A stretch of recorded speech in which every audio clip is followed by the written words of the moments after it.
Buckle up, buttercups. This might be a long one.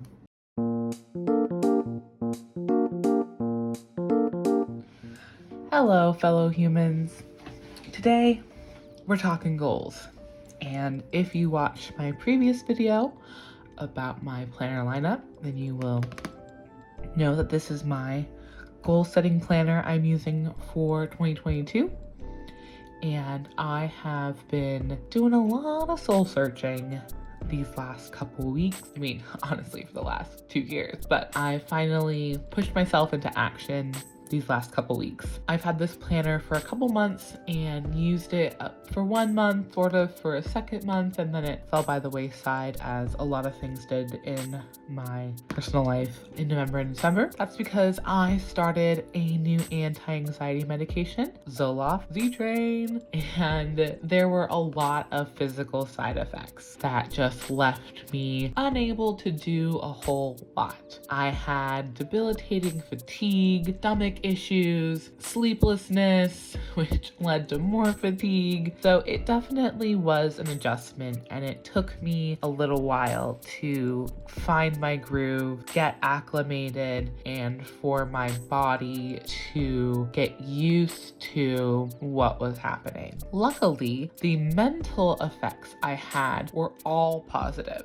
The first 2 days I took it, I felt like a person again. And if you've struggled with anxiety or depression, you know how your personality can be stripped from you, how you cannot feel like yourself, and how being aware of that is, I don't feel like it's talked about, but it is so hard to remember what you felt like before. If this is a new experience for you, like anxiety was new to me, I remembered who I was before my anxiety manifested, and reconciling with how I felt when it was at its strongest was really hard. Over the last couple years, I felt myself slipping farther and farther away from who I was, and it kind of culminated in my fiance saying, "You've lost your spark." You know, he wasn't saying you're a burden and this is hard, and he wasn't saying you're different, anxiety has changed you, even though that was true, I was different, but he was coming at it from a point of, you're not you, and you're not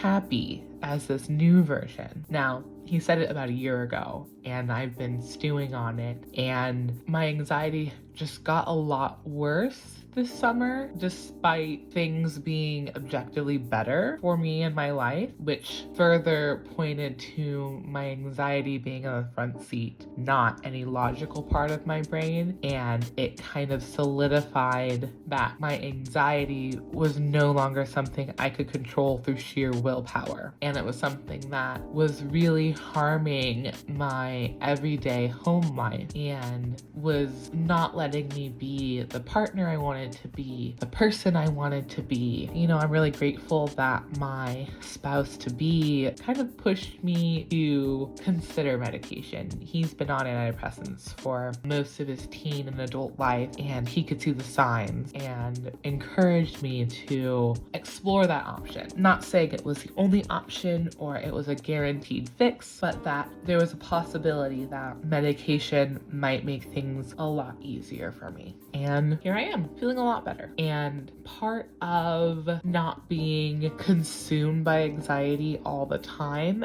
has given me the mental space to think about what I want from life rather than just focusing on being a human. Now, what I mean by that is I've had goals for the last couple years. They haven't gone away just because I've been anxious, but my ability to act on them has been completely stunted. I really leaned into procrastination, getting overwhelmed, being afraid of change, struggling to make decisions, all these things that were because my mental energy was constantly battling my anxiety and losing to it. So this medication has quieted the anxiety, and along with my anxiety was a lot of self self-doubt and negative self-talk that would reinforce my anxiety and feed off of it. And they were, two peas in a pod that ultimately often kept me from making changes, even though I wanted desperately to make those changes. I couldn't, and no one else could do it for me. So now that I'm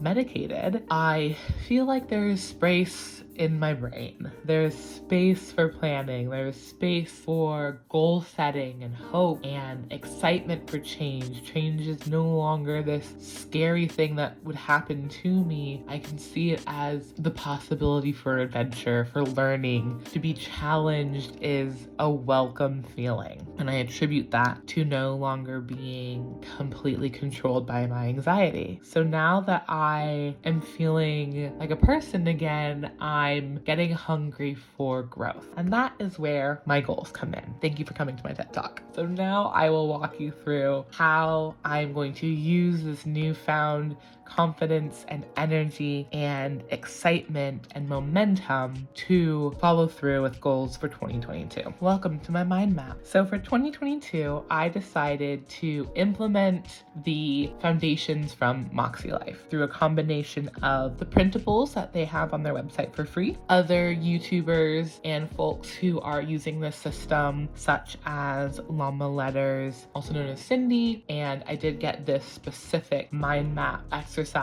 from Tattoo Teacher Plans. As you can see, this is a Plum Paper notebook. It is not MakseLife. I couldn't justify the spend. It is about twice as much as what I paid for this planner, and I also hate the color scheme. So there's that. So I will be using their system, but not their product, and please don't sue me. I've also changed a little bit of the colors. I think I swapped these three just because I wanted to. Now I will go over this in a minute because it's a little crazy. How I got here was through their exercise, their compass thing. I'm sure you've seen it. If not, type in MakseLife goal setting and you can find someone walking you through the process. It basically has you rank your life and your happiness in various facets, and then from there you can then set your goals by deciding where do you want to bring up your happiness score or your satisfaction score. And as part of that, once you figure out what your scores are, you can then write your intentions. Now, I'm going to read this to you, so skip ahead if you don't want to, but this was very transformative for me. It asks, what could I use more of in my life?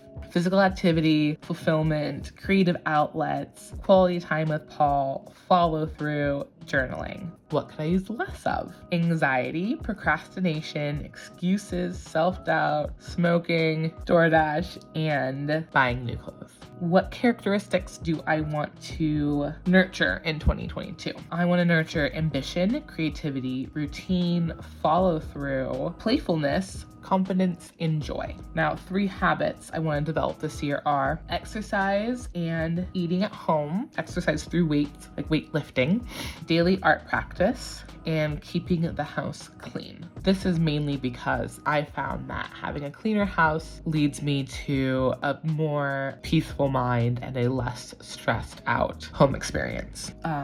This year I will be more creative, hopeful, productive, healthy, and active. I will do less procrastination. Social media rabbit holes. I can really waste some time on YouTube. It's a gift. Smoking, doubting myself, and making excuses. I will give myself grace for learning as I go. Fucking first times. If you've looked into Brene Brown, you know about this. My anxiety and making mistakes. I will let go of the desire to be naturally good at everything. Gifted kids of the 90s. Can I get a whoop whoop? And lastly, I will embrace growth, new challenges, and the ability to learn new things. So with that all in mind, I then ruminated on a word of the year. I was thinking, I want to brighten, I want to be radiant, I want to shine, I want to grow, I want water. Sparkle was one, like getting my spark back. That phrase really stuck with me. As I was noodling, I decided to settle on cultivate. Part of the reason I went with cultivate specifically is through therapy, I identified that my anxiety was like a weed.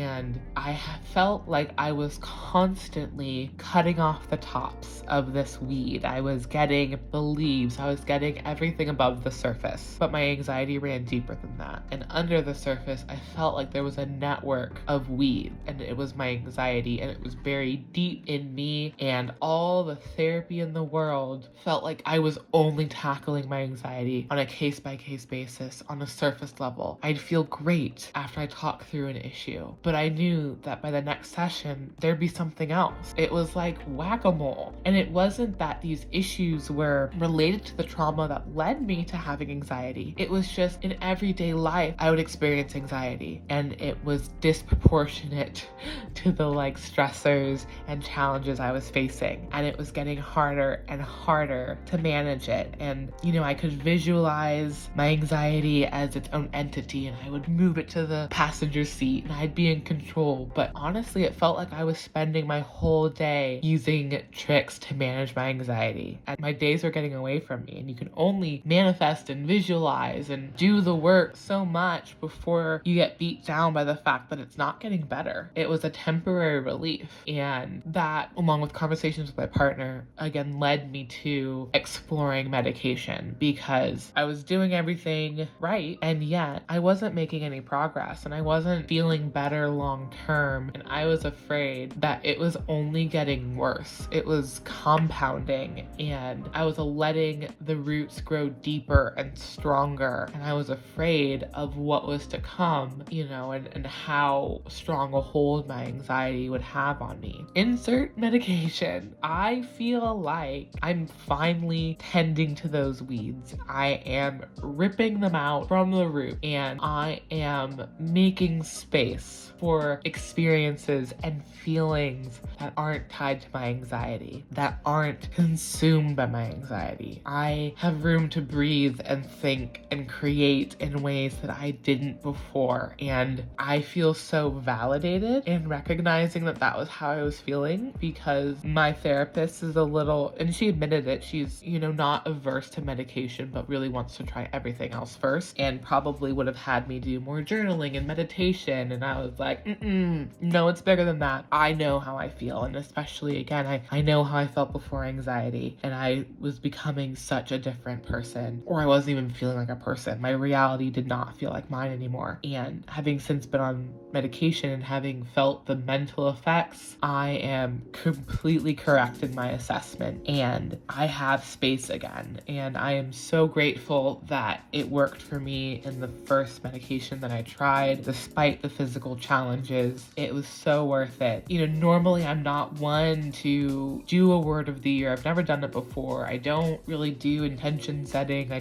haven't done goal setting, and I haven't needed to, because again, before anxiety, I feel like I was a different person. I was much more ambitious not more ambitious, but more confident in my abilities to get what I wanted and to do the things. So now I'm having to kind of rebuild that part of me, rebuild my confidence. I'm still ambitious, but I'm much more gun shy. I'm afraid to take those steps. And so I feel really confident that this will help me to do what I want to do and have wanted to do, but haven't had the strength of will to do it. And so my word is cultivate. And what that means to me is, it means getting my spark back. It means tending to the things that I've let be forgotten, and to nurture my passions, to follow through on hard yet rewarding challenges. And if I'm viewing my anxiety as a weed, I am ready to plant new seeds of growth, new passions, new goals, new dreams, and I am ready to reclaim my little plot and build something meaningful and beautiful in me, and to experience new things again. That's what I'll be doing. I will be cultivating my passions, my desires, my dreams, and myself. It's not all going to be work related. It's not all going to be related to my anxiety or anything like that, but that's the mindset that I'm going into 2022. Now, I'll talk you through what these goals are, and then I'll end this video because it's gotten quite long, but I feel very passionate about this journey that I am on, and I don't use the word journey lightly. It's hard to build your life back together after a traumatic loss, and it is hard to lose yourself to grief. and to feel like a different person because of it. If you don't know, I've talked about it on my Instagram at the Cat Plans, but if you don't know, the start of my anxiety came after I lost a close friend from college 3 years ago to suicide, and it left the biggest hole in me, and her death changed me in so many ways that I was not prepared for, couldn't be prepared for. It's been an endeavor, getting to this point, being able to talk about her and not break down. Am I welling up a little bit? Sure. Can you hear it in my voice? Probably. But I'm able now to think back on her, and my memories are fond. They're not all tainted with the loss. I can separate those two. I can appreciate what we had and who she was, and I can also grieve that loss and that death and the trauma, but it's not so intertwined anymore. Interestingly, I've been in therapy for 2 years now. I didn't go immediately after her death. I wasn't ready. I wanted to power through in an unhealthy way, but I eventually sought therapy, and I was able to get out my feelings in a really what felt healthy space, and it was very valuable. And what's interesting is the anxiety wasn't immediate. The anxiety was like an aftershock. The anxiety came much later, or started to manifest much later after her death, a year or so afterward. Once I got through those stages of grief, I was left with anxiety. It was a fun little souvenir.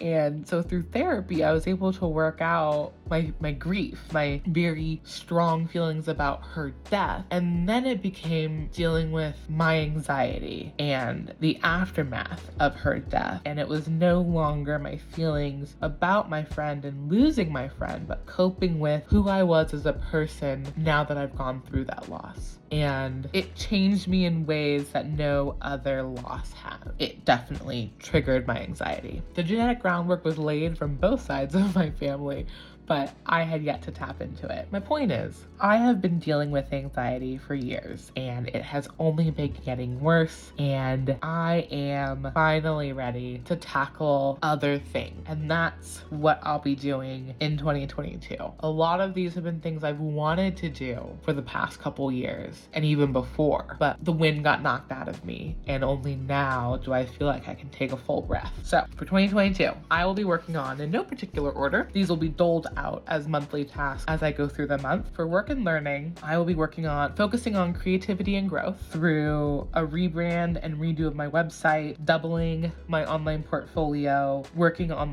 Fiverr, Upwork, 99 Designs type freelance design work. I will be setting work hours that aren't necessarily work, but I will be treating making art as a job even when I'm not being paid for it. And I will say yes, within reason, to freelance opportunities that force me to challenge myself and grow, because honestly, the ones that I've done that were something new have been the most rewarding. In the fun and recreation category, I will be focusing on quality time with Paul, my fiance, and new experiences together, because throughout this whole panini, not a lot of new experiences, and I'm someone who's been to nearly 30 countries, traveled the world, lived in different countries, and my most recent new experiences are a new restaurant to get DoorDash from. And that's not fulfilling for me. So I want a weekly date night, new experiences, TBD what kind, travel when safe. The safe part is very important. Disconnect from screens at least one time a month, whether that's a staycation at an Airbnb, going into a cabin, or just having a no phones game night or something. And getting out of the house at least once a week together. This is something we've been really bad with. Again, pandemic, but we're both boosted, vaxxed, and everything, and there is beautiful nature nearby, and I just gotta get out of this house, which is also new and exciting because, again, when I was controlled by my anxiety, home was the safest and most comforting place to be, and now it is still those things, but now I'm ready for more, and I'm excited to leave my nest. In the personal category, I want to focus on routines and hobbies. I want to create morning and evening routines and stick to them, a daily art practice, monthly and weekly goal setting, and taking Skillshare classes. In my relationships, my focus is maintaining long distance friendships. I want to send snail mail at least one time a month. I want to email my friends who aren't on social media because I miss them. I want to text my friends when I'm reminded of them. them or think of them. Again, I have habits of not doing that, and I just want to be more present with them. And lastly, I do want to schedule more local hangout dates at least 3 times a month. In our home, I want the focus to be organization and comfort. I want to have a place for everything. Right now, that is not the case. I want to do a monthly declutter. I want to keep my plants alive. I want to do yard work at least once a week. I am real bad at that. I want to create a cleaning schedule and stick to it. I want to tidy daily, like do that 5-minute roundup at the end of the day or start of the day, or both. And I want to have people over more. In the health and wellness category, I want to focus on exercise, my weight, and food. I want to lose 50 pounds by the end of the year. I am working with my doctor on this goal. This is very attainable. This is what I need for me, and it's not about my image, although my self-image will improve, I think, but it's about my health and my joint and how it feels to be in my body. And I want to lose 50 pounds. I want to lift weights 3 times a week. I want to go outside for at least 30 minutes a day. Not doing that lately. I want to drink 2 times one of these bad boys. It's like a liter. I want to eat at home most nights, and I want to stop smoking by the end of the year. Last 2 categories, thank you for still being here. In the personal growth, this is like spirituality and personal growth. I originally wasn't going to do these categories because it just didn't really resonate, but the more I thought about it, the more I was like, no, there are things here I can accomplish too. Less about spirituality. I don't have a need for that in my life currently. I'm not a religious person, and I'm not a particularly spiritual person, and I don't want to like force it, but there are things I want to do for my personal growth outside of work, for my mental health, which would fall into this category, I believe. So my focus is to replenish and restore. I want to build healthy habits. I want to read daily. I want to read 2 books a month at least. I want to stretch before bed, continue with therapy and my medication. I want to journal daily. I want to mood track daily, and I want to record gratitude every day. The mood tracking has been super beneficial. It has come up in my therapy a couple times, and it is definitely something I'm doing now and want to continue. And lastly, in the financial section, spend less. I want to spend less money. I want to have 3 no spend monthly challenges. So like 3 months where, not consecutive, but where we don't buy anything frivolous. Only necessary items, because my partner and I are addicted to that Prime and delivery, and you see it, you want it. It's only $10 here, $20 there. I want to review our spending on a monthly basis. We don't do that currently and need to. I want to stop buying new clothes unless I absolutely need it for a very specific thing. Nothing. And I don't want to buy junk. I buy a lot of things that's like tap. Like, I don't need it. It was at the Target dollar bin. Why did I do this to myself? So some of these are maintenance goals. You'll notice they're like on a weekly basis. Some of them are on a monthly basis. Some are like a very specific end goal. And then these are my stretch goals. These are the ones that are going to be pretty hard, but I think they're doable. And if I achieve them, I will be so proud of myself. So from the work section is the rebranding and redoing of my website. The health section is losing those 50 pounds. And for financial, no new clothes. Luckily, these are all very different. They're not going to compete with each other for energy, but they are all going to be very challenging in their own right. Now, lastly, what we'll do is I'll just review that mind map because it's just a visual representation of all of this. If I can find it, here it is. They're all the same goals. They just have cute little stickers associated with them. So monthly planning, Skillshare, daily art, turn off screens, travel more. My word of the year, cultivate, which if you didn't know, is to promote or improve the growth of a plant or crop by labor and attention, which ties great with my weed analogy. It also means to develop or improve by education or training, which I do want to do in terms of Skillshare, learning new art techniques and that sort of thing. And then to devote oneself to. I will be devoting myself to my professional growth, my personal growth, my health. Basically, I'm devoting myself to me and to rebuilding myself and to reinvesting in myself. That's my year at a glance, hopefully. Thank you so much for being here and listening to me talk today. I know it got real personal, pretty dark, but honest. I hope that you're able to take something away into your life and able to improve something And if you're struggling with anxiety, know that you are 1,000% not alone, and it has ups and downs. But I think as long as you're working toward mitigating it and reducing it, then you're doing your very best. And it is so admirable, because if you're like me, your anxiety is working very hard to keep you from making changes, to keep you from growing. It thinks it's helping, but it is so wrong. And if you're struggling with grief, loss, know that you're also not alone, and it's okay to feel whatever you're feeling right now. And as much as it sucks to be told a cliche, it does get better, and time is very helpful, and so is therapy and medication if you need it, and whatever boundaries you need to set to keep yourself safe and to help you get by. I'm grateful for anyone who's dropped into this video. I'm grateful to my subscribers. If you like this, give it a like. I'll go back to my regularly scheduled lighter content in the new year, but I just kind of wanted to share the heavy stuff, get that out of the way, and then you can join me on this whole journey for 2022. Happy New Year! See you next time. Bye!